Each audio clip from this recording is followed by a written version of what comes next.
Bonjour et bienvenue au cœur du travail parlementaire.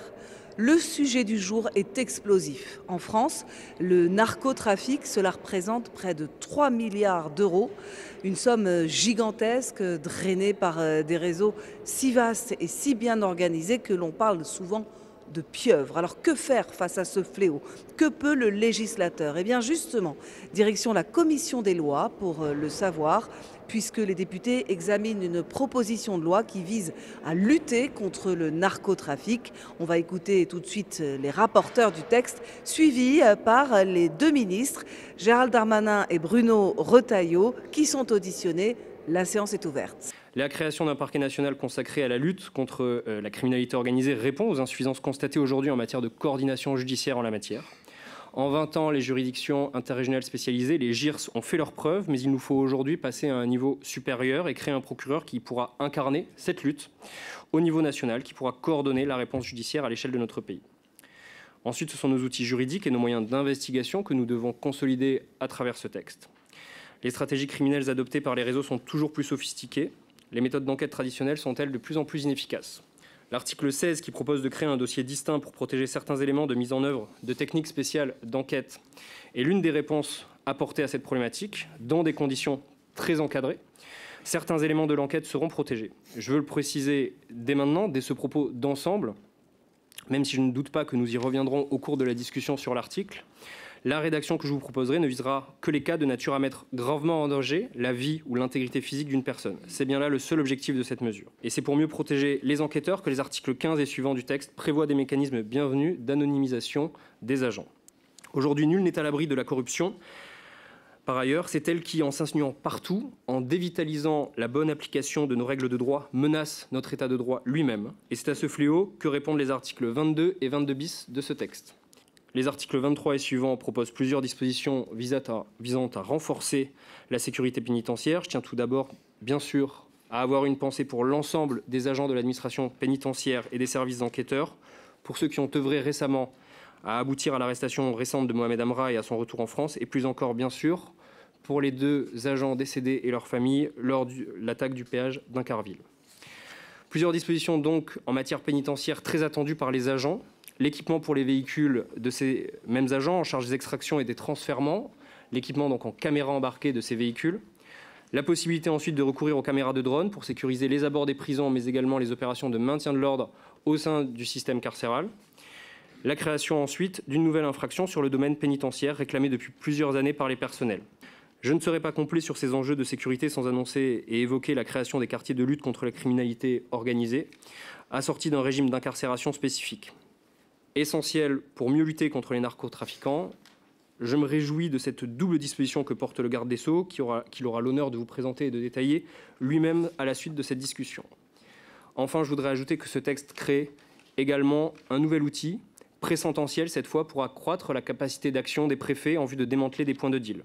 C'est l'article 24 qui crée une interdiction administrative de paraître et élargit les cas de décision judiciaire ouvrant une possibilité d'expulsion des locataires qui se livrent bien sûr à des trafics de stupéfiants. Ces mesures supportées et attendues par les maires de tous bords, telles que cela a pu être évoqué dans les auditions, visent le moyen et le bas du spectre et complètent le reste des articles. Car ce sont ces agissements qui gâchent la vie de nos concitoyens. Les points de deal envahissent certains quartiers, limitant parfois la liberté d'aller et venir des habitants. Parallèlement, dans certains immeubles, les réseaux de ces trafics privatisent des espaces de circulation, des espaces collectifs. J'ai travaillé avec la chancellerie à améliorer le dispositif de l'article 14 qui réforme le statut des repentis.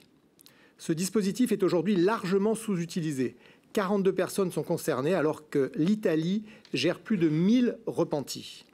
Or, les auditions l'ont confirmé, pour démanteler efficacement des réseaux criminels, avoir quelqu'un qui en connaît tous les ressorts est un réel atout. Comme l'a indiqué mon collègue, les techniques traditionnelles ont perdu en efficacité et il est complexe de percer l'opacité des organisations criminelles. Les personnes qui y appartiennent sont encore les mieux placées pour en décortiquer tous les rouages. J'ai déposé plusieurs amendements pour rendre le dispositif plus attractif. Néanmoins, je suis en désaccord avec les sénateurs sur le point précis de l'immunité pour les crimes de sang. Le bon équilibre est, je le crois, oui à prévoir une réduction de peine pour ces crimes, non à l'immunité complète de poursuite pénale. D'une part, l'article 9 de ce texte propose la création d'une nouvelle infraction qui sanctionne l'appartenance à une organisation criminelle. Inspiré du droit italien, ce nouveau délit vient compléter la participation à l'association de malfaiteurs. En effet, aujourd'hui, et face aux défis qui nous préoccupent, cette seule infraction semble insuffisante pour appréhender pleinement les agissements des narcotrafiquants. Nous devons donc adapter notre droit pénal pour appréhender ces comportements et élargir les possibilités de nos magistrats de sanctionner ces individus qui sont les têtes de réseau. C'est aussi dans une approche pragmatique que j'ai abordé cet article, car je pense que la rédaction proposée par le Sénat doit être améliorée et je vous proposerai pour cela 2 amendements de réécriture dont nous aurons l'occasion de débattre ultérieurement. Notamment, évolution innovante, la création d'une liste noire des organisations criminelles, outil éprouvé en matière de terrorisme qui permettra de lutter plus efficacement contre les narcotrafiquants. Deuxième évolution innovante, l'article 10 bis qui crée une dérogation aux règles de prononcer des peines applicables aux infractions commises en concours et liées à la criminalité organisée. Il permet ainsi de prévoir que les peines se cumulent entre elles dans la limite d'un maximum légal fixé à 30 ans de réclusion criminelle. Je pense que cette évolution est aujourd'hui une nécessité pour faire face aux réalités des actes des narcotrafiquants. Et surtout, je pense que cette évolution est frappée au coin du bon sens. Quand vous commettez plusieurs infractions, quand vous continuez de commettre des infractions, vous devez être davantage puni. Nos outils juridiques doivent s'adapter pour mieux prendre en charge les passeurs de produits stupéfiants et lutter contre la récidive fréquente pour ce genre de faits. Enfin, pour répondre aux capacités de plus en plus importantes des organisations criminelles et des réseaux de trafiquants, la justice doit évoluer dans son organisation. L'article 13 de la proposition de loi répond à cette exigence en assurant la spécialisation de la chaîne pénale. Il crée une cour d'assises spéciale en matière de criminalité organisée et attribue aux juridictions de l'application des peines dépendant du nouveau procureur national anticriminalité organisée le suivi des mesures des condamnés pour ce type d'infraction. Cette spécialisation est importante car elle garantit une meilleure expertise judiciaire du phénomène en spécialisant les acteurs en charge de la délinquance et de la criminalité organisée pour leur permettre de monter en compétences. L'article 8 étend la technique du renseignement algorithmique à la prévention de la délinquance et de la criminalité organisée. Il repousse également de 6 mois l'expérimentation de l'utilisation de cette technique jusqu'au 31 décembre 2028. Rappelons que la technique de l'algorithme a été autorisée en 2015 pour la seule lutte contre le terrorisme sous une forme expérimentale avant d'être pérennisée en 2021. Elle a été étendue l'an dernier sous la forme d'une expérimentation à la lutte contre les ingérences étrangères. J'évoque également l'article 8 ter, qui est probablement un des plus significatifs de cette proposition de loi. Il transforme en profondeur les obligations pesant sur les opérateurs et plateformes de services en ligne pour la transmission des données aux services de renseignement et d'enquête judiciaire. Actuellement, la loi leur impose de fournir des données et lorsqu'elles sont chiffrées, les clés de chiffrement afférentes. Cette obligation n'est plus adaptée lorsqu'elle s'applique à un chiffrement dit de bout en bout. Dans ce cas, l'opérateur ou la plateforme eux-mêmes ne disposent pas des clés de chiffrement. Ça pose évidemment un problème opérationnel aux services de renseignement qui n'ont plus accès à autant d'informations qu'auparavant avec le développement très rapide des messageries et services chiffrés de bout en bout. Mais l'article 8 ter transforme l'obligation actuelle des moyens en une obligation de résultat. Les opérateurs et plateformes devront fournir le contenu directement déchiffré. Éventuellement, j'insiste sur le fait que cette nouvelle obligation remettrait fondamentalement en cause la possibilité de proposer un tel chiffrement dans notre pays. Certains parlent de portes dérobées, d'autres de participants fantômes. Ce qui ressort de nos travaux très clairement, c'est qu'aucune technologie ne semble assez mûre pour être déployée à grande échelle en préservant à la fois la sécurité de nos conversations et les contenus en ligne.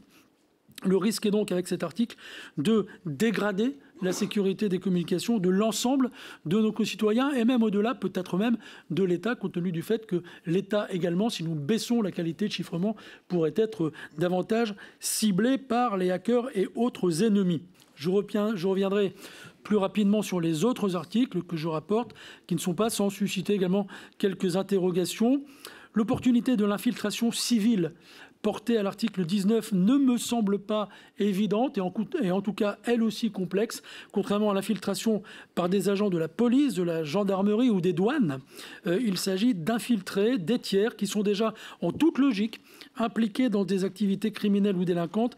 Et à mon sens, les risques du recours à une telle technique sont élevés. Je proposerai donc la suppression des dispositions relatives à l'infiltration civile à l'article 19. Par ailleurs, l'article 20 ter propose d'étendre la comparution sur reconnaissance préalable de culpabilité, ce qu'on appelle la CRPC, au crime en matière de trafic de stupéfiants. Il s'agirait là aussi d'une évolution majeure, la CRPC étant aujourd'hui limitée au niveau délictuel. Et il me semble que cette proposition de loi n'est pas le lieu ou l'endroit pour décider d'une telle évolution. Enfin, mon groupe et moi-même proposerons la suppression du 21 ter qui étend de façon totalement disproportionnée, à notre sens, les possibilités de recourir aux perquisitions et visites douanières de nuit. Je vous remercie. Le principe donc de ce texte, pour lequel la chancellerie a apporté des modifications décisives lors de la discussion au Sénat, c'est d'adapter notre système judiciaire au même titre que nous l'avons adapté et spécialisé pour la lutte contre le terrorisme. La lutte contre le terrorisme, mutatis mutandis, puisqu'il ne s'agit pas évidemment des mêmes difficultés, ni même du même nombre de dossiers, ni même du même nombre de morts. Il y en a beaucoup plus pour la criminalité organisée. C'est la spécialisation de l'intégralité de la chaîne pénale, les services du ministère de l'Intérieur, je n'y reviendrai pas. Et puis, si on va partir de l'article 2 de votre proposition de loi, un parquet spécialisé, criminalité organisée et plus simplement anti-stupéfiants, des juridictions, des magistrats spécialisés, les procureurs, un parquet qui suit les personnes en détention, des magistrats spécialisés pour l'instruction, des magistrats spécialisés pour l'application des peines, comme il en existe dans le terrorisme, un régime de détention particulier, c'est les amendements que j'ai introduits dans des prisons particulières, qui n'a pas besoin de la loi pour être créées, et puis évidemment un certain nombre de techniques ou de fonctionnement. Et donc ce parallèle avec le terrorisme qui ne doit pas se confondre, c'est pour ça que nous n'avons pas proposé la fusion entre le PNAT et le PNACO, entre le parquet national antiterroriste et le parquet national criminalité organisée, mérite d'être souligné. Évidemment, la différence est assez forte avec le terrorisme, puisque aujourd'hui dans les prisons françaises, nous avons 17 000 détenus pour criminalité organisée en lien avec le trafic de stupéfiants, ce qui fait évidemment un contentieux très, très important. Ces détenus se partageant entre la détention provisoire en attente d'être jugés et les condamnés pour peine. Il ne s'agit pas de mettre les 17 000 détenus, si je ne prends que le nombre de personnes qui sont aujourd'hui dans les prisons françaises, donc sans parler de ceux qui viendraient évidemment à s'y trouver par l'action de la police et par l'action de la justice.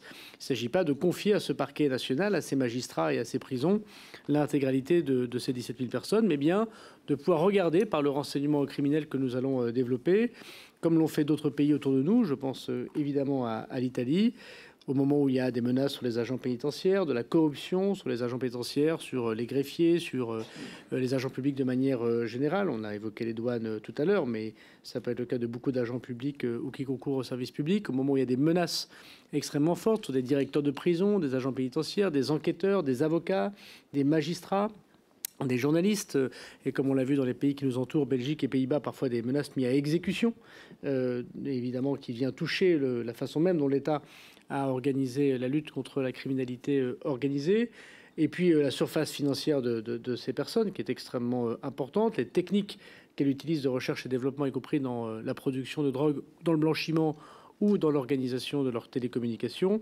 fait que évidemment nous devons nous concentrer sur le haut du spectre quand nous créons ce parquet national. Et il n'aura pas vocation à s'occuper des 17 000 détenus par exemple, mais sans doute d'un certain nombre de dossiers qu'ils pourront organiser avec les autres juridictions. Nous ne sommes pas capables jusqu'à présent, et encore aujourd'hui, au moment où je parle, de dire quels sont les profils exacts de l'intégralité des détenus que nous avons dans nos prisons, et notamment en détention provisoire. Le PNACO va réussir, avec les services du ministère de l'Intérieur, à personnaliser à 360 degrés quelle est la dangerosité d'une personne. Ça, c'est très important. Et nous ne sommes pas capables aujourd'hui de les mettre dans un régime de détention, ces personnes particulièrement dangereuses, qui leur permettent de ne pas menacer, de ne pas corrompre, de ne pas continuer à diriger leur point de deal, de ne pas commander des assassinats et de ne pas surtout pouvoir s'évader dans des conditions aussi meurtrières que l'aurait fait M. Amra. Il s'agit donc d'imaginer des prisons de haute sécurité afin de ne pas les mélanger avec l'essentiel des autres détenus. On parle de 600 à 800 personnes sur les 82 000 détenus. Donc il faut évidemment distinguer les détenus entre eux et ne plus les distinguer selon leur statut dans la justice. Je suis en détention provisoire parce que j'attends mon procès et donc je suis en maison d'arrêt et je suis condamné, donc je vais dans la prison pour peine. Mais bien de les distinguer selon leur dangerosité. Ai-je une capacité à m'évader, à corrompre, à commander des assassinats et à pouvoir faire la même chose qu'a fait notamment ou qu'aurait fait monsieur Amra. Il s'agit donc d'un changement radical dans le fonctionnement de l'administration pénitentiaire qui ne relève pas du statut législatif. Et à ce titre, nous allons pouvoir créer des prisons de haute sécurité sans le Parlement. Je me suis inspiré directement du modèle italien. L'Italie a inventé la mafia, mais elle a aussi inventé l'antimafia, où ça a été dit pour le millier de repentis au système italien, mais aussi aujourd'hui à peu près 900 personnes qui relèvent de la criminalité organisée mafieuse en Italie, sont dans 24 quartiers spécifiques de régime de détention qui reprend à la virgule près ce que j'ai proposé dans mon amendement au Parlement. Un régime de détention extrêmement strict, il faut bien l'avouer. D'abord, c'est une mesure administrative. C'est le garde des Sceaux qui prend une mesure administrative pour mettre telle personne, quel que soit son statut, dans la prison en régime de détention strict. Il le prend parce qu'il a pu être motivé par les services du ministère de l'Intérieur, par ses propres services, notamment l'administration pénitentiaire, dans un document, un arrêté qui est évidemment publié et qui est donc attaquable devant le juge administratif, bien évidemment, pour une durée de 4 ans, puisqu'aujourd'hui c'est le modèle italien, nous en reparlerons, et renouvelable, bien évidemment. Le deuxième sujet, c'est un sujet de fonctionnement de cette détention. Aujourd'hui, un détenu peut téléphoner 24 heures sur 24 avec un téléphone fixe dans sa cellule. Les personnes les plus dangereuses sont écoutées par les services de renseignement pénitentiaire, évidemment, devant les milliers de détenus possibles qui présentent une difficulté particulière, puisque se rajoutent à la criminalité organisée toutes les personnes qui relèvent du terrorisme. Ces difficultés sont nombreuses. Et aujourd'hui, même avec des outils d'intelligence artificielle qui d'ailleurs ne sont pas à la main du ministère de la Justice, cela n'est pas possible. Et donc, comme nous le faisons en Italie, nous proposons de réduire ces accès au téléphone fixe de la cellule.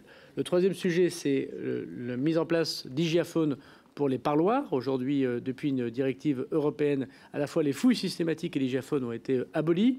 Le fait de le distinguer pour certains détenus les plus dangereux, comme c'est le cas notamment en matière de terrorisme, mais comme c'est le cas en Italie pour la mafia, et pour toucher quelques centaines de personnes, serait rétabli pour ces personnes.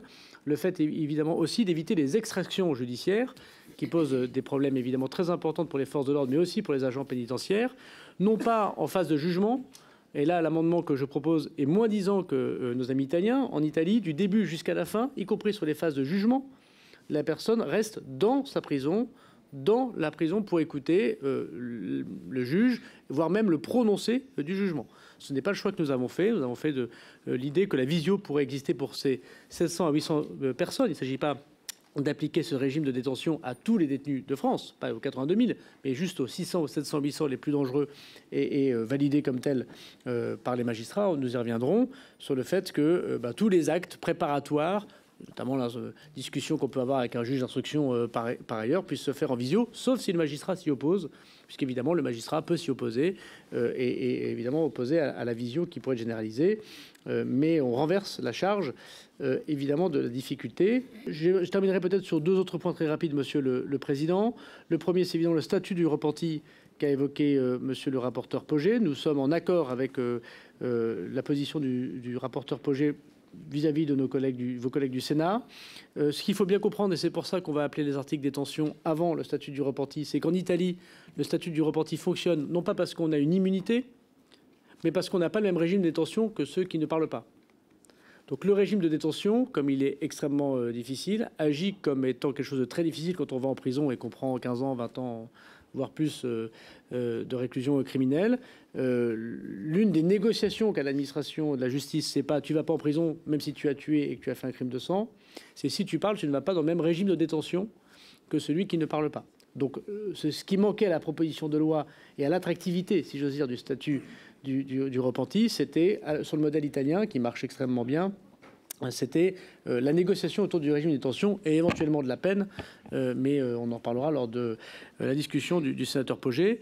Et l'autre sujet, c'est évidemment, mais le ministre de l'Intérieur le dira mieux que je ne peux le faire, mais c'est un point important aussi pour le ministère de la Justice, c'est évidemment toutes les infractions et tout le travail qu'on a autour du produit, puisque jusqu'à présent, nous pourrions dire que collectivement, nous travaillons sur les saisies et sur les interpellations, et que ce texte vient parler du financement et du blanchiment, avec un certain nombre de moyens qui d'ailleurs sont de plus en plus technologiques. Et d'ailleurs, je réfléchis, Monsieur le Président, et j'en terminerai par là. Et d'ici la séance, j'espère que je pourrai de nouveau documenter cela auprès des parlementaires, mais le timing effectivement est assez serré pour en discuter. Que ce PNACO, qui pourrait naître, alors je l'espère, autour de début de l'année prochaine, voilà, qui permettrait de recruter des magistrats spécialisés. Il faut faire des travaux, il faut protéger tout ça, protéger les communications et évidemment faire que tout ça fonctionne très rapidement. Puisse avoir une dimension cyber. Puisque sans doute que la marche, puisque là nous avons un train de retard, autant avoir un train d'avance, que ce parquet national anti-criminalité organisée soit aussi un PNACO cyber, puisqu'on sait très bien que demain et après-demain, les systèmes de blanchiment d'argent, c'est déjà un peu le cas aujourd'hui, les systèmes de blanchiment d'argent utiliseront les cryptos, le dark web et toutes les mesures que la technologie offrira. De même qu'il y a un parquet national antiterroriste qui a les crimes de l'humanité, les crimes de guerre. Ce n'est pas simplement le parquet national antiterroriste. Nous réfléchissons, et peut-être que je le proposerai à la séance publique, après le rapport que me feront les inspecteurs que j'ai commandé, nous ferons un parquet national criminalité organisée et de lutte contre la cybercriminalité, dont l'essentiel du travail, c'est évidemment du blanchiment ou de l'argent qui est désormais dans des complexes techniques qui dépassent un peu les enquêteurs et les magistrats, même s'ils ont fait beaucoup d'efforts d'ici là. Nos services qui travaillent formidablement bien ont intercepté en matière de cocaïne, en 2023, 23 tonnes de cocaïne. Un an après, c'était un peu plus de 50 tonnes, plus de 2 fois plus. Et pour autant, le prix du gramme n'a pas augmenté. Il a même plutôt baissé. Ce qui veut dire que malgré les prélèvements que nous pouvons faire sur ces trafics, les quantités qui arrivent et qui arrivent à 80% via les ports, c'est la raison pour laquelle il y a, et vous verrez, une disposition pour une meilleure surveillance de nos ports, eh bien, ces quantités sont absolument faramineuses. Aujourd'hui, on peut dire que les drogues les plus dures sont disponibles partout et tout le temps. Partout, bien sûr, en ville, dans les quartiers, mais aussi dans la ruralité, dans nos villages, dans nos campagnes, et aussi, bien sûr, sur les territoires d'outre-mer qui, bien souvent, sont traversés par ces routes, justement, de la drogue, qui, bien souvent, ont des fragilités, une jeunesse parfois qui est au chômage, une pauvreté, et ces fragilités les offrent en réalité en proie au narcotrafic. Ce narcotrafic, il est à la fois la cause racine de l'hyperviolence qu'on voit partout en France, mais il est aussi désormais devenu, je crois, une menace existentielle sur nos institutions. La proposition que nous vous faisons, qui n'est pas d'ordre législatif, en lieu et place de l'article 1, c'est que, exactement comme il y a un état-major permanent pour la lutte contre le terrorisme, de faire un état-major permanent. Il pourrait ouvrir dans quelques semaines, dès le mois d'avril, à Nanterre. Le chef de file, ce sera clairement la DNPJ, la Direction nationale de la police judiciaire. Pourquoi? Tout simplement parce que la police judiciaire traite déjà plus de 80% des cas, des dossiers de criminalité organisée. Et ensuite, on réunirait, exactement comme les MAP pour le terrorisme, tous les services de renseignement et les services d'enquête des grands ministères qui doivent concourir, évidemment, à ce travail de coordination. Bien sûr, le ministère de l'Intérieur avec nos services d'enquête, mais aussi de renseignement. Le renseignement pénitentiaire pour la justice, bien sûr Tracfin, etc. pour Bercy, y compris la DGSE pour le ministère des Armées. Mais sur cette plateforme, vous auriez donc en permanence, sous le chef de fila de la DNPJ, la Direction nationale de la police judiciaire, à la fois des services de renseignement de 4 ministères. Donc la dimension interministérielle est vraiment très affirmée. Et bien sûr aussi les services d'enquête. Un même lieu et aussi une même direction, un même chef de fila. ça a été la formule gagnante pour le combat contre le terrorisme. Ça le sera aussi demain contre la criminalité organisée. Ensuite, il faut un nouvel arsenal. Ce nouvel arsenal passe, bien sûr, on pourra en parler, c'est plutôt le ministère, enfin Bercy Économie et Finances qui portera ces articles-là, notamment sur le blanchiment, mais aussi sur la corruption. Sur le blanchiment, il y a déjà des outils. On ne partira pas de rien. De même que sur l'état-major, on va relier l'état-major à des outils territoriaux qui s'appellent aujourd'hui les CROSS, des cellules de renseignement opérationnel, qui demain s'appelleront des CROTSCO. Il y en a 104 partout dans le territoire, et ce qui permettra, là encore, d'avoir ce maillage très serré, parce que on ne protège bien que ce que l'on connaît bien. Plus on s'approche du terrain, plus on peut aussi aller vers le renseignement très opérationnel. Pour ce qui concerne le blanchiment, on a par exemple les CODAF, les comités départementaux de lutte antifraude, qui rassemblent à 360 degrés les services de l'État et qui sont coprésidés par les préfets et les procureurs. Et c'est fondamental. Vous aurez à examiner un article qui permettra, au-delà de ce que l'on connaît des polices spéciales, un préfet peut facilement fermer par exemple un débit de boisson, mais on pourra demain fermer d'autres commerces, y compris des locaux associatifs. Quand, évidemment, ici déroule un certain nombre de trafics. Je sais que ça fait couler beaucoup d'encre. Il y a 3 techniques que vous aurez à examiner dans l'article 8 et les suivants. L'algorithme, les interceptions satellitaires et le chiffrement. Ce que je veux dire, c'est que si ce texte-là devait ressortir sans aucune mesure qui permettrait que nous puissions lutter à armes égales en matière de ces nouvelles technologies, si demain il devait y avoir un texte débarrassé de toutes ces techniques spéciales d'enquête, il n'y aurait aucun texte. Il n'y aurait aucune enquête possible. Aucune. Pas plus que dans le terrorisme, pas plus qu'ailleurs. Tout commence par le renseignement. Je pourrais vous donner maints exemples. Tout commence par le renseignement. Et c'est toujours la dialectique du glaive et du bouclier. C'est-à-dire que ces organisations professionnelles se mettent au nec plus ultra des nouvelles technologies. Et si nos enquêteurs, si nos services sont en retard, alors nous ne lutterons pas à armes égales. Vous avez auditionné, monsieur le rapporteur, un certain nombre de nos services. Ils vous l'ont dit mieux que moi, avec leur propre expérience, mais j'ai encore en tête un certain nombre d'affaires récentes où on a bien vu que quand on est privé de renseignements, on ne peut pas aboutir à des conclusions, je pense, heureuses.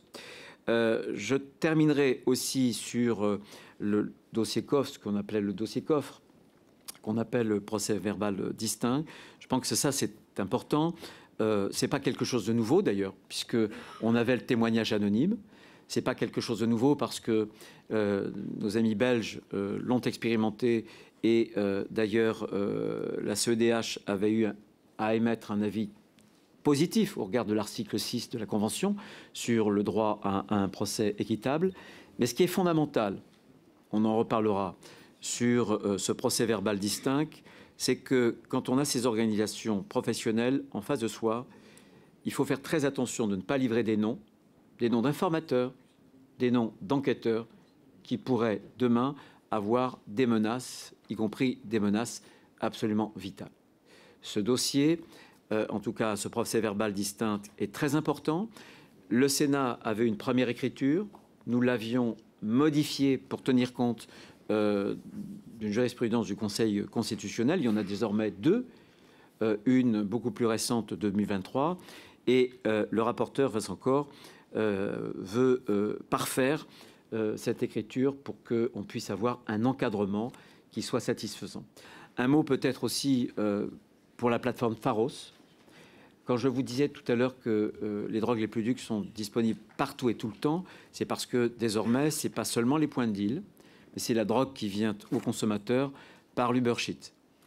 Et il faut évidemment donner la possibilité à Pharos, qui est une plateforme que vous pouvez saisir et qui est en mesure de retirer des contenus, des vidéos, etc., dès lors que ces vidéos visent la finalité terrorisme ou la finalité, par exemple, pédocriminalité, eh bien, je pense qu'il faut aussi que pour le trafic de drogue, les ventes, etc., il puisse y avoir la même procédure pour que la plateforme puisse retirer ces contenus pour que nous puissions, encore une fois, avoir un arsenal à la hauteur de ce que nous voulons organiser.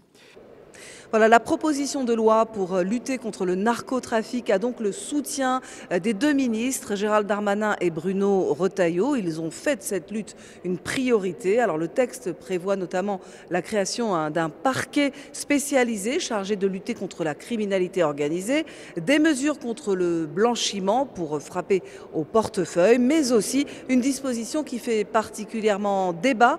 Elle est portée par Gérald Darmanin qui souhaite isoler les détenus les plus dangereux dans des quartiers spéciaux, dans des prisons de haute sécurité. Tout de suite, les positions des groupes suivies par les réponses des ministres. À tout à l'heure. Nous ne faisons plus face à une délinquance ordinaire, mais à de véritables organisations criminelles qui n'ont plus peur de l'autorité républicaine. Voilà là où nous mène le laxisme. Chers collègues, ouvrons les yeux. Le poison des drogues s'est répandu jusque dans nos campagnes. Il n'y a plus un seul territoire à l'abri de ce fléau. Qui aurait imaginé une petite ville normande de 1000 habitants devenir le théâtre d'un narcotrafic international avec 800 kilos de cocaïne échoués sur ses plages? Ce qui relevait de l'inimaginable est devenu notre réalité. Nous sommes aujourd'hui à un point de bascule. Or, qu'opposons-nous à ces nouvelles mafias? Une stratégie morcelée, des plans inefficaces, sans cap clair ni moyens suffisants. En dépit de l'arsenal légal parmi les plus répressifs d'Europe, la drogue circule plus que jamais. Un point de deal est démantelé, il renaît ailleurs en quelques jours ou pire au même endroit. Les saisies se multiplient mais ne représentent qu'une infime fraction des flux croissants qui inondent notre pays. Plus nous luttons avec nos armes désuètes, plus les trafics se renforcent.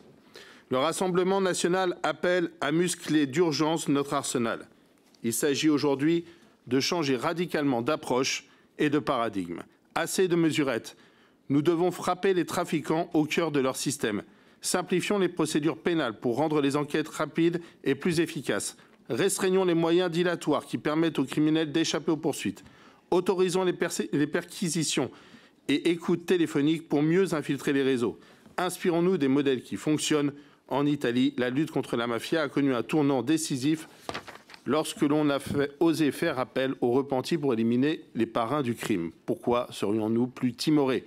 Le cadre légal doit s'adapter à la réalité d'une criminalité hypermobile, structurée et ultra-violente. Dotons nos forces de l'ordre des outils techniques du XXIe siècle. Nous demandons une réforme des moyens d'interception électronique, une lutte accrue contre le blanchiment et une augmentation significative des effectifs et équipements spécialisés.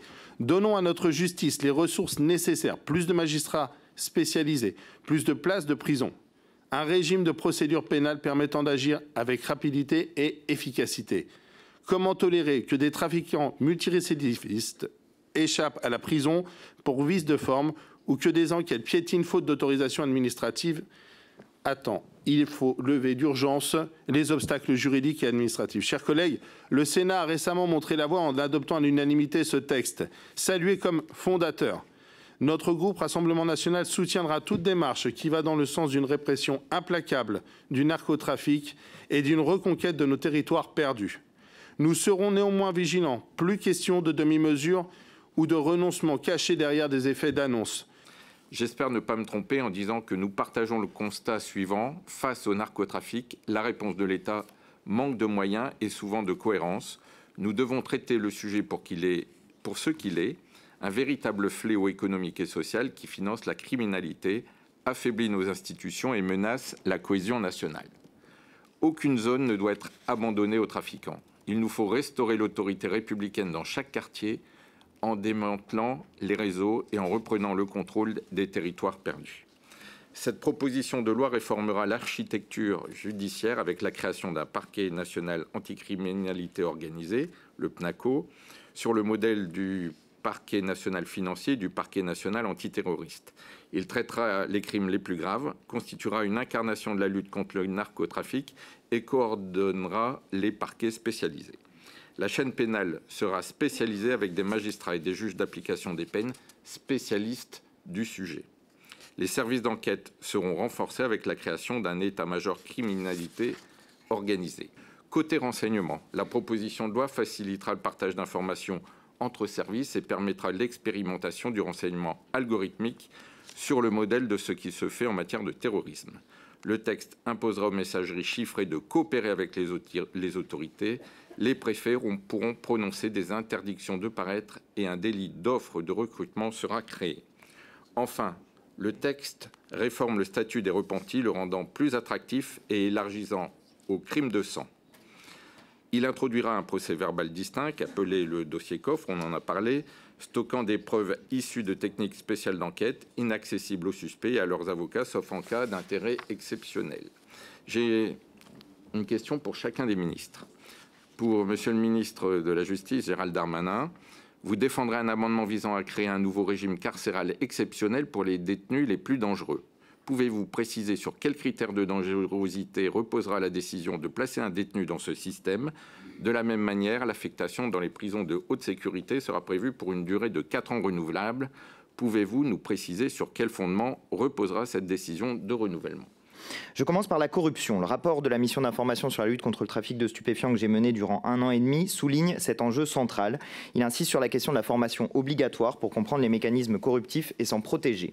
Que dit votre PPL sur la formation? Presque rien, elle est inefficace. Sur la question du blanchiment, vous êtes en dessous de la main, vous proposez des saisies administratives de petits commerces qui sont arbitraires et inefficaces pour lutter contre le haut du spectre. Sur ce sujet, mon déplacement au parquet de Paris était stupéfiant. J'y ai découvert que les personnes censées lutter contre le blanchiment n'ont même pas de logiciel pour le faire. Vous voulez lutter contre les capitalistes de la drogue en les tapant au portefeuille, acheter des logiciels à ceux dont c'est le travail. Votre logique, c'est de jouer les gros bras, mais jamais de mettre les moyens où il faut. Par exemple, avec la création du parquet national anticriminalité organisée, vous faites de la com, vous le ferez à moyens constants, vous allez donc prendre des moyens aux juridictions interrégionales spécialisées pour les confier à ce parquet. Mais ces juridictions ont d'autres fonctions que la seule lutte contre le trafic de stupéfiants, notamment la lutte contre la fraude fiscale. Avec cette nouvelle organisation, vous allez donc affaiblir la lutte contre la fraude fiscale, vous allez déshabiller Paul sans habiller Jacques, c'est plus qu'inefficace, c'est contre-productif. Votre logique est celle d'un élargissement des moyens techniques au mépris du respect des droits, sans augmenter les moyens humains. Cela est vrai dans la justice comme dans la sûreté. Cette logique, on la retrouve avec votre volonté d'activer à distance les téléphones pour écouter ceux que vous suspectez d'être des criminels. Et peu vous importe que des individus sans rapport avec le trafic puissent être écoutés eux aussi. Cette logique, on la retrouve aussi avec votre volonté d'obliger les fournisseurs de messagerie à mettre des backdoors pour que les services de renseignement puissent accéder aux données. Peu vous importe, premièrement, que ce soit irrespectueux des libertés, deuxièmement, que ce soit d'un ridicule absolu. Car justement, ce qu'ont montré les dossiers EncroChat et SkyECC, c'est que les criminels utilisent des logiciels dont ils sont persuadés qu'ils sont sécurisés et impénétrables. Bravo les champions. Avec cette mesure, vous allez donc indiquer aux criminels quel logiciel ne pas utiliser sous peine d'être écoutés d'office. Vous voulez attraper des grands criminels? Faites comme la gendarmerie avec EncroChat, enquêtez, déchiffrez, agissez et commencez par fournir à la police un logiciel de saisie des procédures pénales fonctionnelles. 8 ans que vous êtes dessus, 15 millions d'euros dépensés, toujours rien. Le groupe LFI dépose aujourd'hui une résolution pour créer une commission d'enquête et faire la lumière sur ce fiasco. La question des moyens et renseignements humains, vous la traitez finalement avec les articles 17 et 18 qui concernent les infiltrés, avec les articles 19 et 14 qui traitent des informateurs et des repentis. Sur ces articles, vous trouverez notre appui. Cela est utile. Mais je le disais au début, vous n'avez pas compris que le trafic de stupéfiants est un marché ultra-capitaliste dont les têtes de réseau ne pensent qu'à s'enrichir. Pour appauvrir les trafiquants, il y a une mesure dont vous refusez de débattre, la légalisation du cannabis. C'est pourtant le moyen de sortir une immense manne financière des mains des trafiquants et d'utiliser cet argent pour la prévention et d'agir puissamment pour faire baisser les consommations, comme on l'a fait pour l'alcool. La prévention, c'est pourtant le nerf de la guerre. Prévenir l'entrée dans la consommation, faire diminuer les consommations, lutter contre les addictions, voilà le seul moyen réellement efficace de faire reculer le trafic de stupéfiants. Cette proposition de loi ne résoudra rien. Si elle reste en l'état, nous voterons contre, parce que son titre est un mensonge. Elle ne nous permettra pas de sortir du piège du narcotrafic, elle nous y enfermera. 80% des produits stupéfiants passent par les ports. Cela veut dire qu'ils arrivent de l'étranger. À l'échelle de l'Union européenne, hélas, la coopération reste limitée à cause de cadres juridiques totalement différents entre États. Nous avons beaucoup de mal à harmoniser nos législations, souvent parce que tout simplement nous n'avons pas la même vision, nous n'avons pas les mêmes méthodes et parfois même la même philosophie. Le parquet national, vous avez raison, il est devenu indispensable. Mais attention, il ne faut pas oublier les GIRS.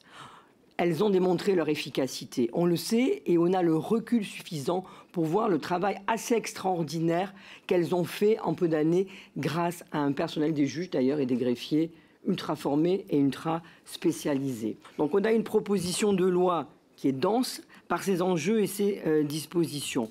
Le groupe socialiste et apparenté se veut à la fois réaliste, responsable, mais aussi exigeant. La lutte contre le narcotrafic nous oblige à éviter tout populisme et des mesures d'affichage politique qui ne seront en fait d'aucune utilité pour lutter véritablement. Facilitons d'abord le travail des enquêteurs, celui des magistrats. Sécurisons, et simplifions enfin les procédures. Nous devons aussi protéger nos libertés individuelles et fondamentales. Attention aux atteintes aux droits de la défense et aux principes du contradictoire avec ce fameux procès verbal distinct auquel la défense n'aurait pas accès, à savoir vérifier la légalité de techniques spéciales d'enquête.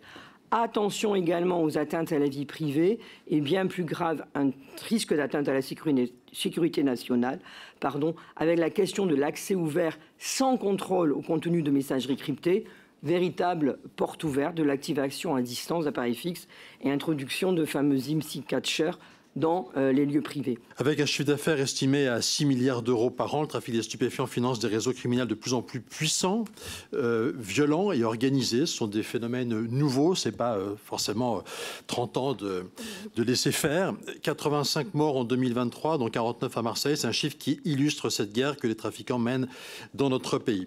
Face à cette situation, il est donc temps de changer radicalement de braque. Les saisines de cocaïne ont presque doublé en un an, atteignant 44 tonnes en septembre 2024. Cela montre l'ampleur du trafic, mais aussi la nécessité de renforcer nos moyens de contrôle dans nos ports et nos aéroports. La création d'un parquet national anticriminalité organisée est une avancée évidemment importante.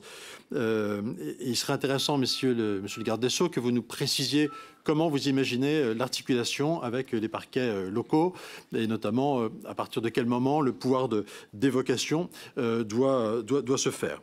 La sécurisation de nos prisons est aussi un enjeu crucial car aujourd'hui le trafic continue derrière les barreaux. Certains détenus continuent de gérer leurs affaires, de passer des ordres, d'organiser leur réseau, comme on l'a vu avec Mohamed Amra, dont l'évasion a coûté la vie à 2 agents de la pénitentiaire, Fabrice Moello et Arnaud Garcia.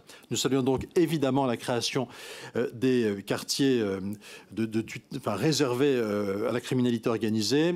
Il serait intéressant que vous nous précisiez vraiment dans quel délai, qu'on n'attende pas des années de places de construction, mais c'est vraiment la transformation de places qui est en cause. Dernier élément qui manque un peu, mais dont je voudrais parler, la question de la corruption. La commission d'enquête sénatoriale avait donné des éléments très importants en disant, le FAST notamment, précisait des chiffres incroyables, 60 000 € pour un docker, 40 000 € pour un douanier pour acheter leur complicité. Mais on sait aussi, soyons clairs, que des policiers, des surveillants pénitentiaires, des magistrats, des élus locaux, on a un maire récemment qui a démissionné parce qu'elle a été mise en cause dans une affaire de complicité, peuvent être soumis à ces tentatives. Pourtant, depuis la loi Sapin de 2016, il ne s'est rien passé ou presque dans notre pays en matière de lutte contre la corruption. Il n'y a toujours pas de plan national de lutte contre la corruption depuis plus d'1 an. En tout cas, évidemment, nous voterons ce texte qui comporte des avancées très importantes. Malgré quelques approches utiles, la proposition de loi issue du Sénat pose aujourd'hui encore bien des questions graves. En premier lieu, elle élargit le champ de la criminalité organisée, ce qui risque de créer des pertes de temps d'enquête, mais aussi des injustices qui pourront demain viser des collectifs militants, comme ça a été le cas lors des Gilets jaunes ou dans les mobilisations à Bure. Nous avons besoin de permettre à nos enquêteurs de cibler des criminels de haut niveau, de leur donner des moyens de surveillance et de filature adaptés, modernes, puissants, oui, pour viser le haut du spectre, et non de façon indiscriminée des citoyens, parfois victimes de cette grande délinquance organisée. Vous semblez plutôt, messieurs les ministres, pardonnez-moi, mais pris comme par une sorte de névrose orwellienne de contrôle, de surveillance, et d'enfermement même, désormais, dont il est quand même démontré depuis Ronald Reagan et même avant, qu'elle n'a en rien empêché le développement des multinationales du crime, parfois même avec la complicité de quelques États voyous. Pêle-mêle, vous proposez déchiffrement de messages cryptés, mettant directement sous surveillance les conversations privées de centaines de milliers de personnes qui n'auront jamais les moyens d'être traitées, mais qui risquent de constituer autant de fichiers. abaissement des seuils de sécurité informatique qui mettent en danger notre propre sécurité numérique nationale, interception satellitaire, sonorisation et captation vidéo des appareils fixes et mobiles, utilisation des algorithmes de surveillance, bref, des moyens déraisonnables alors qu'il s'agit au fond d'aller à l'essentiel. D'autres mesures posent aussi question. Ainsi, ça a été évoqué le dossier coffre, nouvelle procédure ubuesque et sinueuse qui crée un précédent inquiétant au regard des principes constitutionnels des droits de la défense et de la procédure. Vous le dites vous-même, vous voulez adapter le droit pénal contre le crime organisé en vous inspirant des lois contre le terrorisme. Or, ces lois contre le terrorisme sont des lois exceptionnelles et même, des lois d'exception. En l'état, le groupe écologiste et social souhaite montrer, car ce sera là notre force, que c'est l'état de droit la bonne réponse à la grande délinquance criminelle et non l'effacement de certains de ses principes constituants. Je vous remercie. 49 tonnes, 500 millions de doses, plus de 3 milliards d'euros à la revente. C'est, pour ne parler que de la cocaïne, ce qui a été saisi en France en 2024. C'est le double de 2023, vous l'avez d'ailleurs rappelé, monsieur le ministre de l'Intérieur, et on pourrait s'en satisfaire. Mais pour 1 gramme saisi, combien reste-t-il encore en circulation? Les chiffres sont absolument stratosphériques et les quantités faramineuses. Je tiens d'ailleurs ici à féliciter nos douaniers, nos policiers et gendarmes, nos services de renseignement pour le travail formidable qu'ils font. Mais nous législateurs, nous devons les aider à poursuivre, à intensifier la lutte contre ce fléau qui gangrène nos quartiers, nos villes et même nos campagnes, qui détruit des vies, qui sème l'ultraviolence et qui alimente un système criminel tentaculaire. Il nous faut traquer chaque euro, déposséder les trafiquants, détruire leur écosystème, nous attaquer aux réseaux qu'ils utilisent pour le recrutement d'enfants, notamment pour la vente ou pour le blanchiment. C'est à tous ces sujets que répond cette proposition de loi que le groupe Les Démocrates soutiendra, en proposant également quelques mesures concrètes pour en renforcer l'efficacité. Alors oui, d'aucuns considèrent que cette loi est dure, et c'est tant mieux, qu'elle est répressive, et c'est tant mieux, parce que face aux narcotrafiquants, il n'y a aucun compromis possible. La tolérance zéro ne doit pas être un slogan, elle doit être une réalité pour nos concitoyens et pour les familles qui n'en peuvent plus de voir leur rue, leur quartier et leur hall d'immeubles transformés en supermarché de la drogue, et aussi pour nos forces de l'ordre qui risquent leur vie chaque jour pour protéger les nôtres. Avec cette loi, nous envoyons un message simple mais inaltérable. La République ne cédera pas 1 centimètre aux trafiquants qui menacent nos vies, qui menacent nos institutions. C'est un combat vital. Les trafiquants ont recours à des méthodes de vente toujours plus agressives pour garder ou gagner des parts de marché, et peu importe pour eux le nombre de victimes. Toutefois, alors que les pratiques criminelles se renouvellent, s'organisent et que les trafics de stupéfiants continuent leur expansion, la France n'a pas connu de loi structurante en la matière depuis la loi Perben II du 9 mars 2004. Pour autant, l'État n'est pas resté impotent face à la hausse des trafics de stupéfiants. Le gouvernement d'Édouard Philippe avait fait usage de son pouvoir réglementaire dans le cadre du plan STUP présenté en 2019. Ce plan a permis d'engager des évolutions institutionnelles importantes. Nous nous félicitons d'ailleurs de constater que la présente proposition de loi vise à renforcer les structures créées par ce plan. Le moment est venu pour les législateurs de s'emparer de ces prérogatives en matière pénale. C'est pourquoi le groupe Horizon et Indépendants salue le travail réalisé par les sénateurs dans le cadre de la commission d'enquête. La contribution de notre groupe à cette proposition de loi, qui sera structurante pour la lutte contre les narcotrafics à l'avenir, s'articule autour de 3 axes. Tout d'abord, le soutien à des mesures qui soient robustes juridiquement, en particulier au regard de leur conformité à la Constitution. Fermement attaché au respect de l'état de droit, notre groupe proposera des amendements de suppression sur les articles manifestement inconstitutionnels. Il en va de la responsabilité du législateur et de la crédibilité des mesures que nous mettrons à disposition de l'ensemble des acteurs. Dans le même esprit que se pose la question du dossier coffre, parce que nous sommes conscients des enjeux relatifs à la protection des techniques spéciales d'enquête et celles de nos officiers de police judiciaire, le groupe Horizon Indépendant sera dans une proposition constructive. Nous souhaitons que les avancées qui seront actées dans notre Assemblée nous permettent in fine de voter en faveur d'un dispositif protecteur, mais qui offre une sécurité juridique garantie, en particulier au regard des droits de la défense. Ensuite, la proposition d'amendement visant à renforcer le statut des collaborateurs de justice afin d'en faire un dispositif qui soit efficace, mais également juste philosophiquement et moralement.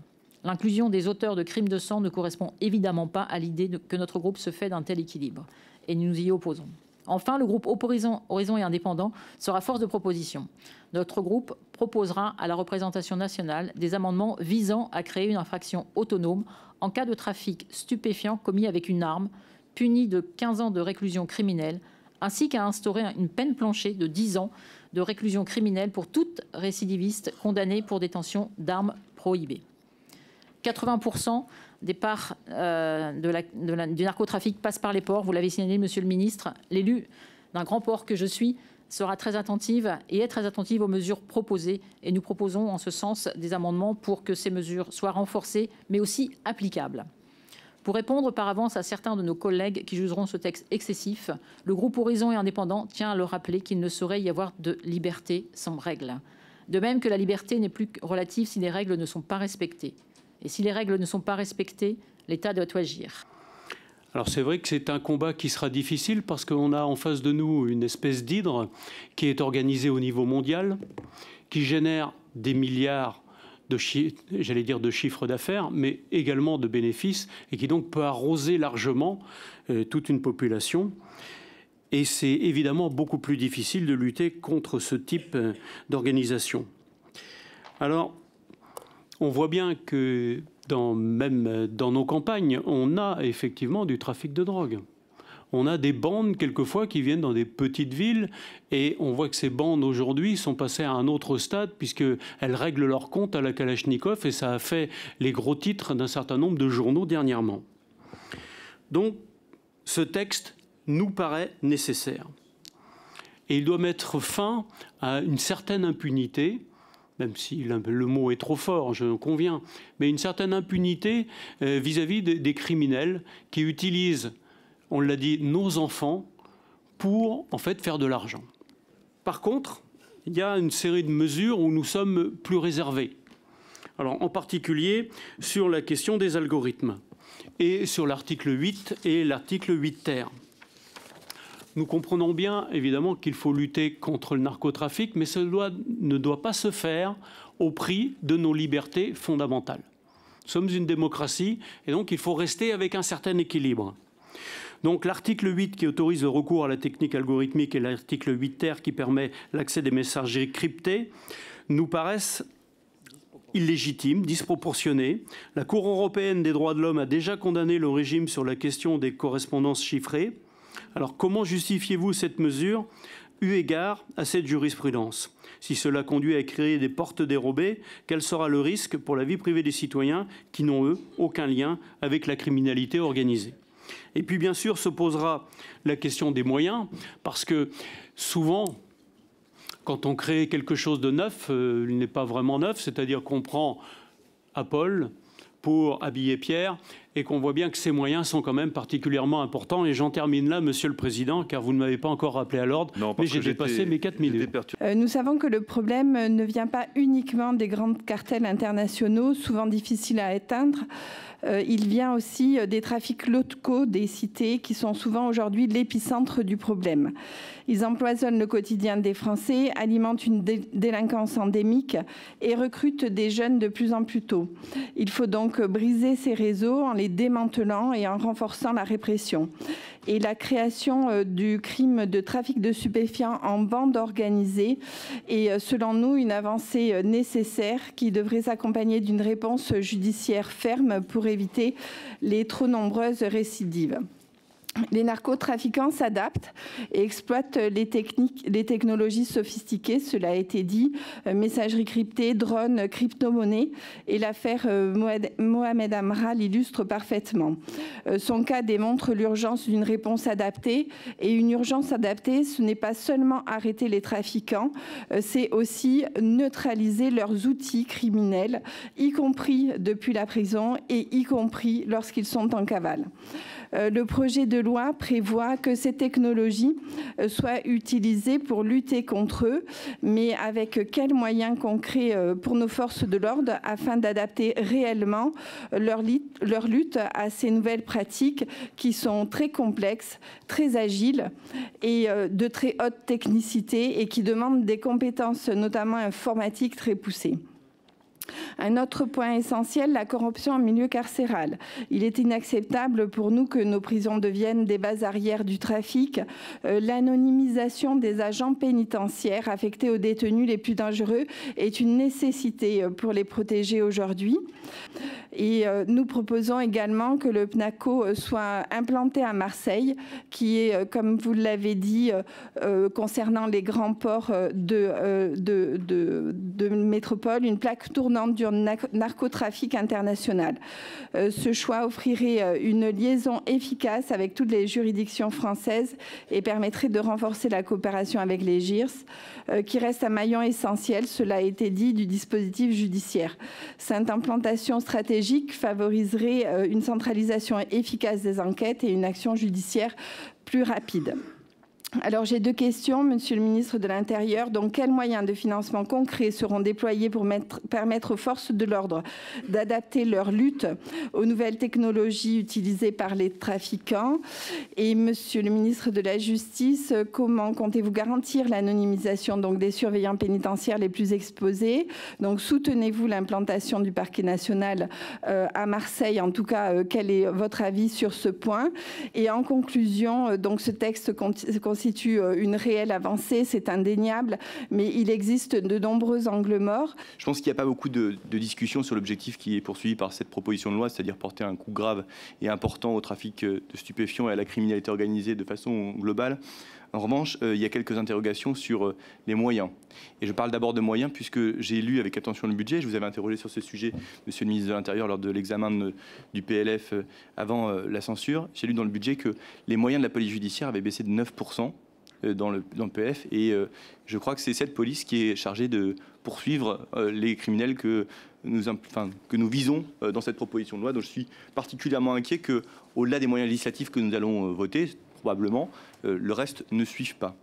Je me demande s'il est nécessaire d'avoir une présomption des revenus frauduleux pour l'usage des cryptoactifs. Je me demande si le statut de collaborateur de justice pour le repenti est susceptible d'en assurer la pleine effectivité pour les personnes concernées. Si l'activation à distance des appareils dans les lieux privés à l'article 15 ter, qui ne fait l'objet d'aucune limitation, est bien judicieuse. De la même façon sur le 16 bis sur les IMSI catchers, avec aucune limite. Je pense qu'elle est appelée à une censure certaine du Conseil constitutionnel. Le rapporteur Vico a dit ce qu'il fallait dire sur la CRPC en matière criminelle. Et puis, je pourrais poursuivre sur l'usage de la vidéoconférence qui a été largement élargie à l'article 2 et dont on sait par la jurisprudence du Conseil constitutionnel, notamment sur la LOBJ, que là encore, il y a peu de doutes sur le sort que lui réservera le Conseil constitutionnel. Et pour le reste, je pense qu'en faisant un travail de réécriture qui sera absolument nécessaire, nous pouvons rendre utile, au moins pour les moyens législatifs, cette proposition de loi. Reste encore une fois la question des moyens budgétaires. Merci et toutes mes excuses à Emeline Kerbidi que j'avais oublié pour le groupe GDR. Vous êtes donc la dernière oratrice, chers collègues. Merci Monsieur le Président. Vous m'avez oublié, mais il se trouve que le texte a un petit peu oublié les Outre-mer aussi, donc ça fera le lien. Nous avons sur les deux textes un bon nombre d'interrogations, voire des inquiétudes. Tout d'abord, sur la création du parquet national, nous saluons bien évidemment la volonté de coordination des services. Nous redoutons néanmoins l'hypercentralisation qui a souvent tendance à se transformer parfois en parisianisme exacerbé, faute de coordination suffisante et de moyens alloués dans chaque juridiction ou sur le terrain. Or, la lutte contre le narcotrafic implique une bonne connaissance du terrain. Il faudra donc que les moyens suivent. Nous sommes également assez circonspects du glissement opéré au Sénat entre parquet national de lutte contre le narcotrafic vers un parquet national anticriminalité organisée, dont la mission semble plus large et interroge donc son efficacité et sa spécialisation pour un peu qu'il en reste. La création de ce parquet, bien évidemment, ne pourra pas se faire à effectif constant, sauf à créer une coquille vide dénuée d'efficacité. Et donc, nous nous interrogeons quels moyens nouveaux seront affectés à ce nouveau parquet national.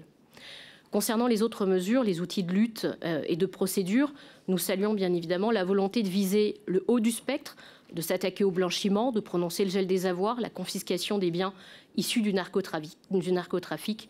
Mais là encore, pour être efficace, il faudra allouer des moyens significatifs aux forces d'enquête et accroître les moyens humains. Or, le budget que nous n'avons pas eu l'occasion de voter ne semble pas en prendre le chemin.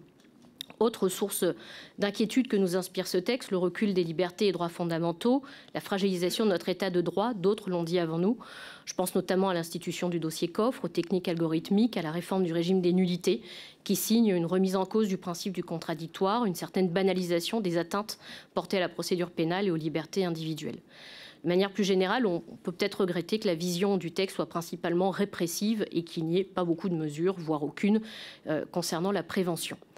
Et puis, je l'ai dit d'entrée, mais permettez-moi de manifester mon indignation concernant le chapitre 2 du titre 4, bien mal nommé « Lutte contre le narcotrafic dans les Outre-mer », qui ne traite pas de la question du narcotrafic dans les Outre-mer, sauf à prétendre que le phénomène des mules est endémique à nos territoires, ce qui, vous savez, est particulièrement faux et réducteur. Il y a même certaines mesures présentes dans le texte qui nous semblent inadaptées aux territoires d'outre-mer. Je pense notamment à la création d'une peine complémentaire d'interdiction de voyager à l'encontre des mules. Cela aboutirait à leur retenue sur le territoire de leur arrestation. Ramener à nos territoires, c'est une forme de rétablissement du bagne pour ceux, souvent celles, que vous appelez les mules et qui sont généralement des victimes d'un véritable trafic d'êtres humains. Ce dont ont besoin les Outre-mer sont des moyens supplémentaires affectés à la justice et à l'intérieur, quand on sait que ces territoires, à population égale, comparativement à l'Hexagone, sont déjà largement sous-dotés. Puisque ce chapitre consacré aux Outre-mer est manifestement pas fini, quelles mesures spécifiques comptez-vous réellement prendre ? Vous avez dit, nos interrogations sont nombreuses. Nous comptons sur les débats nourris au sein de notre commission pour éclairer notre position. Et nous porterons une attention particulière à l'équilibre indispensable entre le respect de nos libertés fondamentales et de notre état de droit et la nécessité de lutter contre le trafic de stupéfiants. Nous ne sommes pas prêts à tout brader pour lutter contre ce fléau, aussi dangereux soit-il. Aujourd'hui, comment les choses fonctionnent, vous le savez, l'administration pénitentiaire décide où va tel détenu condamné définitivement dans une prison pour peine. C'est souvent évidemment le cas, c'est quasi intégralement le cas. Et puis, enfin pour ceux qui ont fait plus de 2 ans, mais on parle bien de ce type de détenu. Et puis c'est le magistrat qui décide, en lien avec l'administration pénitentiaire, enfin qui décide au dernier ressort pour la détention provisoire, notamment pour que la personne puisse répondre en lien avec l'enquête, l'instruction du magistrat. Le processus que nous imaginons administratif garde évidemment le même parallèle, mais on attendra de savoir ce que pense exactement le Conseil d'État des dispositions que j'ai pu lui présenter. Et c'est la même chose en Italie. S'il s'agit de quelqu'un définitivement condamné, le garde des Sceaux décidera après une motivation que j'expliquerai sur sa dangerosité. Il faut que nous définissions en effet c'est quoi cette dangerosité. Et puis si c'est quelqu'un en détention provisoire, le ministre de la Justice pourra proposer de mettre dans cette prison de haute sécurité ou dans le régime de détention spécifique, sauf si le magistrat s'y oppose, mais il devra formuler sa motivation de refus. Ne serait-ce que parce qu'il le veut à proximité pour un certain nombre d'actes d'instruction, mais il faudra une motivation expresse de la part du magistrat. Quels sont les critères, puisque c'est votre question, qui mènent à cette dangerosité? Et c'est d'ailleurs les mêmes que pour le renouvellement possible de cette mesure. C'est évidemment d'abord des critères qui auront été donnés, enfin des mesures de dangerosité sur la surface financière de la personne, sur cette personne qui serait sur la liste établie dans l'information par la DNPJ, comme il y a une liste de personnes dangereuses dans le cadre du terrorisme, donc elle est mise en place par les services de la DGSI, là, en l'occurrence par la DNPJ.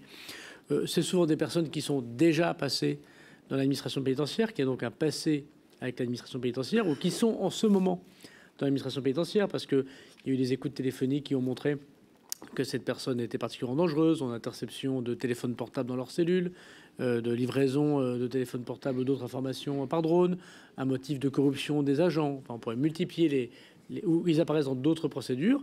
C'est donc un ensemble de ces informations qui seront d'ailleurs en partie publiques, puisque dans l'arrêté que prendra le ministre de la Justice pour dire Monsieur X doit aller dans la prison de haute sécurité sous régime de détention spécifique qu'aura voté le Parlement, on listera une partie des raisons qui nous ont amenés à proposer ce régime de détention. Et d'ailleurs, c'est pour cela que, évidemment, l'acte du ministre de la Justice sera tout à fait attaquable devant le juge administratif. D'abord, vous aurez compris que le parquet national criminalité organisée, il a finalement 3 buts. Le premier, c'est le haut du spectre. Il faut évidemment définir qu'est-ce que ce haut du spectre. On proposera de transformer très grande complexité en grande complexité, parce que ce que nous proposons, et ça c'est le rapport de préfiguration qui le dit, qui nous en informe, nous imaginons une co-saisine NACO-GIRS. Parce que pour plein de raisons, nous devons nous nourrir des uns et des autres sans créer des remontées d'informations qui alourdiraient la procédure et qui porteraient les magistrats à faire un certain nombre de démarches qui n'auraient pas beaucoup de sens puisque leur boulot c'est de évidemment lutter contre la criminalité organisée et pas de faire remonter des informations à un parquet national. Ça c'est assez différent du procureur antimafia italien qui lui n'est pas un procureur qui mène des enquêtes, qui est un procureur qui incarne et qui fait une sorte de doctrine d'information judiciaire criminelle. Et cette cosaisine qui est demandée par les magistrats suite à cette mission de préfiguration montre que le parquet national, il est là pour travailler avec les GIRS, il n'est pas là pour empêcher les GIRS de travailler. Ce sera une discussion entre eux pour savoir qu'est-ce qui relèvera du pouvoir d'évocation de ce parquet et qu'est-ce qui ne doit pas relever du pouvoir d'évocation de ce parquet, sachant qu'il peut se saisir quand il le souhaitera à tout moment, comme le fait le PNAT. Nous créons bien des postes supplémentaires pour ce PNACO, des postes de greffier, des postes d'assistant de justice et évidemment des postes de magistrats. Ce qui est prévu, c'est 95, en plus des annonces faites par mon prédécesseur Éric Dupond-Moretti, les 1350 magistrats qu'il avait annoncés à Annecy, qui renforcent y compris la criminalité organisée, mais pas que la criminalité organisée, bien évidemment. J'ai annoncé que 95 magistrats supplémentaires iraient en partie au GIRS, en partie à ce PNACO. Ces magistrats supplémentaires, d'ailleurs, c'est 5 supplémentaires dès le mois d'avril pour la Ginalco, beaucoup plus à partir du mois de septembre à la suite des sorties d'école. Et évidemment, pourquoi je demande à ce que le PNACO, on a une petite différence avec le Sénat sur ce point, commence au moins au 1er janvier de l'année prochaine. Notre rapporteur a dit le 1er juillet.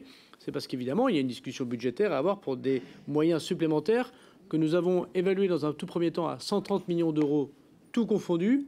Bon, peut-être un peu plus, peut-être un peu moins, ça dépendra du débat parlementaire et la mission de préfiguration. Donc il ne s'agit pas, j'aurais ici le dire formellement, de prendre dans les GIRS pour faire le PNACO. Il s'agit de rajouter d'abord des magistrats au GIRS, c'est ce que nous allons faire dès le mois de septembre, mais par ailleurs de créer ce PNACO qui ne prendra pas de magistrats dans les parquets et dans le fonctionnement tel qu'il existe aujourd'hui. Monsieur le mandat, pour continuer à répondre à votre question sur la corruption, il n'y a pas de disposition sur ce point dans le texte de loi. Vous avez parfaitement raison, parce que l'une des mesures de corruption que personnellement je vais prendre dans mon ministère ne relève pas du pouvoir législatif, mais relève du pouvoir réglementaire et de l'action du ministre de la Justice. Je pense notamment aux habilitations, puisque je me suis aperçu, en arrivant au ministère de la Justice, après 4 ans et demi au ministère de l'Intérieur et 3 ans et demi au ministère des Comptes Publics, 2 ministères qui sont habitués au secret et à l'habilitation de ces agents au secret. On pense évidemment au sujet qui touche au secret, qui touche le secret fiscal, mais aussi au secret qui touche le secret des communications ou la lutte contre le terrorisme, ou même les questions de criminalité organisée. Il n'y a quasiment pas de notes classifiées au ministère de la Justice, et aucun de ces agents dans la criminalité organisée n'est habilité. Alors qu'on sait bien que la corruption naît de 3 types de choses, comme le dit très expressément nos doctrines de renseignement. D'abord la frustration, qui est la première raison pour laquelle les gens trahissent l'engagement de service public. La deuxième, c'est l'argent. Voilà. Et le troisième, c'est l'ensemble des addictions, et notamment des addictions qui relèveraient d'ailleurs des stupéfiants ou des addictions sexuelles. Sur la question de l'argent et de la frustration, notamment, mais c'est évidemment pour le troisième point, comment la République se prémunit de ça pour des agents qui luttent contre les ingérences étrangères, contre le terrorisme, contre les difficultés autour de la somme d'argent proposée par ceux qui ne veulent pas avoir de contrôle les uns et les autres. Il y a des habilitations faites, notamment par la DGSI, mais ce n'est pas évidemment que le cas de la DGSI, pour savoir si par exemple l'agent pénitentiaire est en surendettement. Quand un agent pénitentiaire est en surendettement personnel et qu'il est en contact dans une prison avec des gens qui ont une surface financière très élevée et qui, pour quelques dizaines de milliers d'euros, leur proposent de rentrer un téléphone portable, nous mettons nous-mêmes en risque notre propre agent. Le 31 juillet de cette année, la première prison de haute sécurité sera en fonction. Donc demain soir, moi je rendrai public, puisque j'ai une dernière réunion demain midi avec les organisations syndicales, les sites qui seront évoqués pour les prochaines prisons d'ici 2027, notamment la première. Donc dès le mois de mars, nous sortirons les détenus de cette prison pour peine, puisqu'il s'agira d'une prison pour peine, qui ne correspondent pas à la criminalité organisée, sauf les détenus qui seraient là pour radicalisation ou terrorisme islamiste, qu'on laissera dans un quartier de radicalisation spécifique de la prison, puisque parmi les 4 prisons, il y a ce sujet. Nous sortirons donc ces détenus, nous les placerons dans d'autres centres de détention. Nous ferons les travaux dans cette prison qui sera donc grosso modo aux 3 quarts vide. D'ailleurs, elles ne sont pas pleines aujourd'hui à 100%, parce que la difficulté, c'est surpopulation en maison d'arrêt, sous-population. Sous-population, c'est un mot un peu dur, mais enfin, pas 100% pour les prisons pour peine. Nous ferons à la fois les travaux inhérents à ces prisons, entre 4 et 6 millions d'euros selon le site que j'aurai choisi, qui se feront à budget dans mon ministère, puisque j'ai eu la chance d'être le seul ministère à avoir une augmentation budgétaire. Je l'utilise en partie sur ce sujet. Nous ferons la formation de l'intégralité des agents pénitentiaires pendant ce mois et demi où il y aura beaucoup moins d'activité dans cette prison. Nous renforcerons avec l'hôpital du ressort, la cour d'appel du ressort, les policiers, les gendarmes du ressort, un renforcement de moyens. Nous-mêmes, d'ailleurs, nous renforcerons largement les moyens de la pénitentiaire, du service de renseignement pénitentiaire. À partir du mois de juin, les détenus que nous aurons choisis viendront dans cette prison. D'ici là, j'espère que j'aurai le régime de détention voté par le Parlement. Et au 31 juillet, nous aurons totalement défini les 100 premiers narcotrafiquants que nous qualifions les plus dangereux. Donc ça, c'est le 31 juillet. Et j'espère bien que dans les mois qui vont suivre, nous pourrons augmenter de plusieurs centaines de détenus sous ce profil, puisqu'il faudra qu'on transforme plusieurs autres prisons. Donc il ne s'agit pas de construction, mais de modification. Demain, bien évidemment, il faudra construire sans doute des prisons de haute sécurité, mais vous savez qu'au ministère de la Justice, on a un problème. On met 7 ans pour faire une prison, ce qui est beaucoup trop long. Pour réussir, en général, il faut du temps, un Parlement et du budget. Bon, j'ai pas trop de budget, j'ai pas de temps, et un Parlement, on verra ça dans quelques jours. Et donc j'ai préféré, plutôt que de faire une annonce qui se verra dans 7 ans, de pouvoir transformer immédiatement pour qu'au 31 juillet, nous aurons cette prison de haute sécurité. J'ai été moi-même très favorable à la localisation du PNACO à Marseille. La mission de préfiguration démontre que nous avons 2 ennuis de le mettre à Marseille. Le premier, c'est que les services du ministère de l'Intérieur seront à Nanterre. Et donc il fallait que l'un des deux bouge. Donc soit nous venions tous près de Nanterre, soit nous allons tous à Marseille. Et pour des raisons de locaux et de moyens, puisqu'on veut aller assez vite, dans un tout premier temps, nous avons choisi avec le ministre de l'Intérieur de mettre les choses à Paris. Parce qu'indépendamment du PNACO, il faut des salles d'audience, une chambre de l'instruction, une cour d'appel, un procureur général. Et voilà. Ça ne veut pas dire que dans 3 ans, 5 ans, 10 ans, on n'est pas capable de changer notre politique et de mettre une partie des services déconcentrés à Marseille. Mais je pense qu'à court terme, si on veut être efficace vu la rapidité, personne ne comprendrait qu'on mettrait 2 ans et demi avant de mettre en place ce PNACO. Donc j'ai choisi l'efficacité plutôt que le romantisme. Je pense qu'on peut simplifier la procédure pénale sans du tout toucher aux droits de la défense, notamment, Madame la députée, sur la demande de remise en liberté. Aujourd'hui, pour les gens qui sont en détention, quel que soit leur statut, y compris pour des personnes extrêmement dangereuses, les demandes de remise en liberté peuvent être faites autant de fois que souhaite le prévenu, le détenu, alors que la précédente demande de remise en liberté n'a pas été étudiée.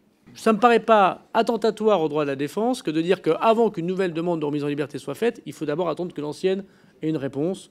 Il me semble que c'est tout à fait respectueux des droits de la défense et ça évite des complexités de procédure. C'est un texte fondateur. Avec une nouvelle organisation de l'État, je ne reviens pas sur la justice, et nouvelle organisation du ministère de l'Intérieur, je ne reviens pas non plus, un état-major permanent à Nanterre et 104 CROSCO, le CO pour la communauté organisée, partout dans nos territoires, qui s'appuieront aussi, je le disais, dans les départements par les CODAF, qui veillent, qui sont des instances antifraude, de détection à 360 degrés pour détruire justement les écosystèmes locaux notamment, et y compris des GED, qui pour l'instant sont des GED radicalisation, mais qui suivent, eux, des individus et qui pourront suivre des individus sur le territoire qui seront précisément ciblés comme narcotrafiquants ou criminels organisés. Ça, je pense que c'est absolument fondamental. Et vous appelez un moyen d'interception électronique performant, j'y reviendrai. C'est bien ce que souhaite le texte. Sébastien Huyghe, la question sur le trafic d'armes, j'y réponds, bien sûr, puisque dans la criminalité organisée, je l'ai cité rapidement tout à l'heure, il y a le trafic d'armes. Souvent, il y a cette colonne vertébrale représentée par le narcotrafic, par les stupéfiants, mais il y a, bien entendu, ça va souvent de pair sur les logiciels. Croyez-moi, je sais qu'il y a beaucoup de progrès à faire. J'en suis parfaitement conscient. Et c'est une marge de progression que nous nous sommes donnés au ministère de l'Intérieur pour alléger le travail quotidien de nos gendarmes, de nos policiers. Je pense que ça, c'est quelque chose de fondamental. Je ne reviens pas sur la légalisation du cannabis. Nous sommes en désaccord, voilà, puisqu'il aboutirait à augmenter la consommation. L'étude de l'INSERM est très probante à ce sujet-là, puisqu'elle montre que pour notamment des jeunes de moins de 18 ans, une consommation régulière de cannabis augmente de façon considérable 30%. Vous vous rendez compte les risques, notamment psychiatriques. La contrebande de cigarettes montre parfaitement ce qu'a montré aussi la légalisation en Californie, mais aussi au Canada, où à chaque fois, vous avez à côté des réseaux légalisés, vous avez des réseaux du marché noir. Et vous avez vraiment une preuve vraiment probante en France avec la cigarette qui est légalisée, et vous avez une explosion aujourd'hui, une explosion de la contrebande de cigarettes. Donc ça n'est pas la solution, ce serait, je pense, pire que tout. Et je veux dire qu'aujourd'hui, quand je dis 80% de la drogue vient par les ports, malheureusement, ça n'est pas l'apanage de nos plus grands ports, c'est aussi des ports secondaires, y compris des ports de plaisance, qui sont désormais affectés par ce phénomène. Donc j'en suis conscient. D'ailleurs, l'article 22, vous aurez pu le voir, prend des dispositions, je le dis aussi à Agnès Firmin-Le Bodo en même temps, sur les ports, puisqu'on va renforcer, pour lutter contre la corruption, les enquêtes administratives qui seront étendues aussi, non pas seulement aux agents habituels, mais aux agents temporaires. Et on aura un système de déport de la vidéosurveillance qui permettra, sur le système de vidéosurveillance au port et tout autour du port, d'être rabattu notamment sur l'accès direct aux forces de sécurité intérieure, commissariat ou gendarmerie. Pour ce qui concerne la corruption, un certain nombre de dispositions sont incluses dans le texte à travers un certain nombre d'articles. Et Bercy, avec l'Agence française anticorruption, travaille et en sorti un plan justement de lutte contre la corruption, mais qui devra être, à mon avis, rehaussé. Aujourd'hui, on ne lutte pas à armes égales. Ces gangs criminels utilisent des techniques les plus modernes. Et il faut rehausser justement notre système de défense sur les techniques qu'ils emploient. Alors d'abord, sur ces trois techniques, une qui est absolument fondamentale, c'est l'algorithme. Je me souviens très bien lorsque je suis allé à Marseille pour discuter avec les enquêteurs de l'OFAST, de la police judiciaire. Ils m'ont indiqué que le travail devenait surhumain et qu'aujourd'hui, en matière d'interception, etc., ce sont des pages et des pages qu'il faut lire. Et il faut mettre des hommes et du temps, un temps énorme. Et pendant ce temps-là, les criminels courent. Et lorsqu'on a des techniques modernes, notamment l'algorithme, où vous allez sélectionner un mot, cocaïne par exemple, et on va vous ressortir justement tout ce qui a trait à ce mot-là, ça n'est pas du tout intrusif. Très franchement, ce sont des techniques qui ont été déjà utilisées. C'est une technique, l'algorithme, qui a été validé quand même par la CJE pour l'ensemble des finalités. Là, on est sur la finalité numéro 6, c'est-à-dire criminalité organisée, mais la Cour de justice de l'Union européenne l'a, si j'ose dire, justifié, le Conseil d'État et le Conseil constitutionnel. Quoi de mieux, quoi de plus?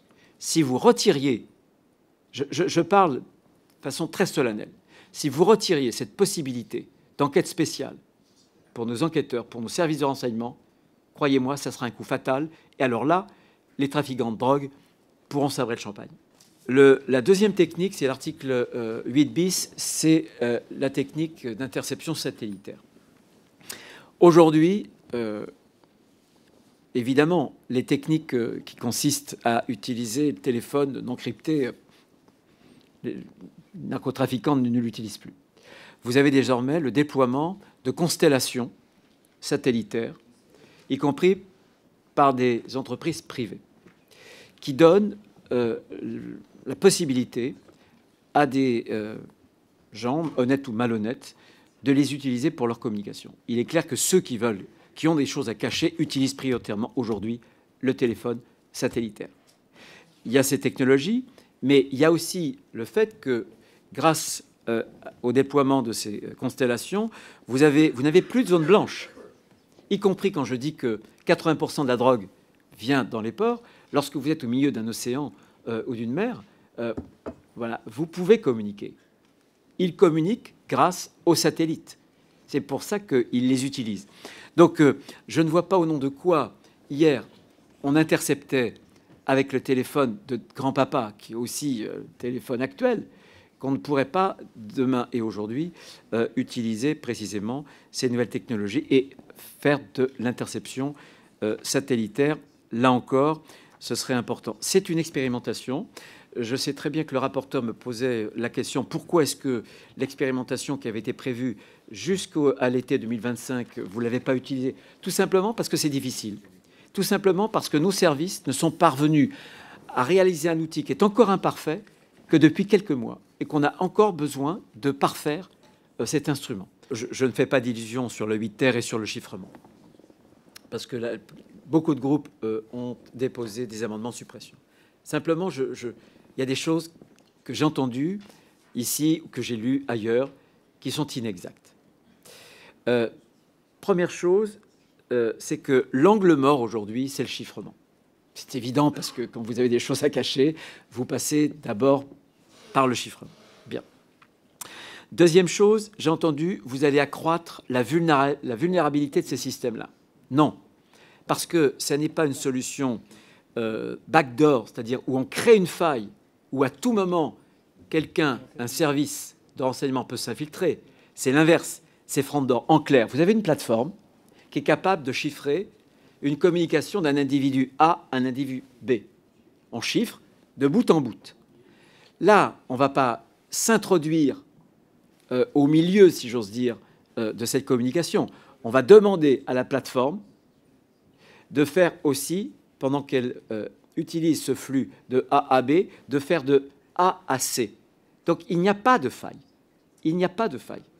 Vous voterez contre si vous le souhaitez, mais je rétablis les choses telles que les services techniques les plus pointus de notre ministère, notamment je pense à la DGCI, nous l'ont expliqué. Et ça, c'est quelque chose d'extrêmement important. C'est un angle mort. Il n'y a pas de backdoor, ça ne fonctionne pas comme ça. Il n'y a pas d'affaiblissement du chiffrement. Et il n'y a pas non plus, ça n'est pas une mesure massive à 360 degrés. Mais si demain nous devions l'utiliser, elle serait utilisée pour des individus et non pas pour la masse. Voilà, je tiens à rétablir ce que j'ai pu entendre. Juste un mot sur les moyens. On va utiliser nos moyens, donc, notamment avec l'état-major, qui sera pour nous quelque chose d'extrêmement important, et qui seront des moyens globaux et mutualisés avec 4 ministères, comme vous l'avez compris.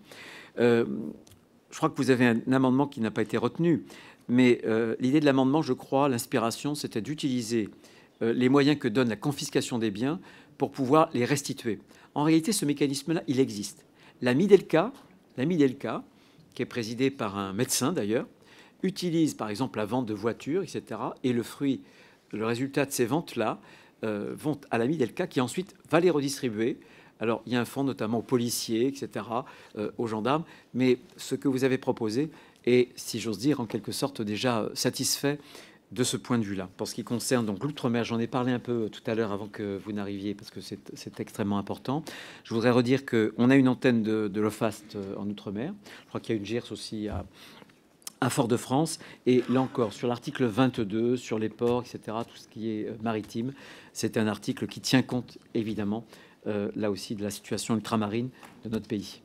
Au lendemain de cette audition, les députés vont entrer dans le vif du sujet. Ils examinent cette proposition de loi. 3 jours de débat et de division. 500 amendements ont été déposés sur le texte. Les débats sont musclés et certains s'inquiètent pour la préservation de nos libertés. Malgré les craintes et les réserves, la proposition de loi est votée. Nous sommes parvenus d'ailleurs à plusieurs reprises avec des prises de position venant de groupes très divers, à protéger les libertés fondamentales, à faire supprimer certains dispositifs qui étaient particulièrement attentatoires aux libertés individuelles et aux droits de la défense, à modifier, à réécrire. Et notre commission a fait œuvre, je pense, d'un beau travail de cohésion, même si ça aurait pu être perfectible sur plein d'autres articles.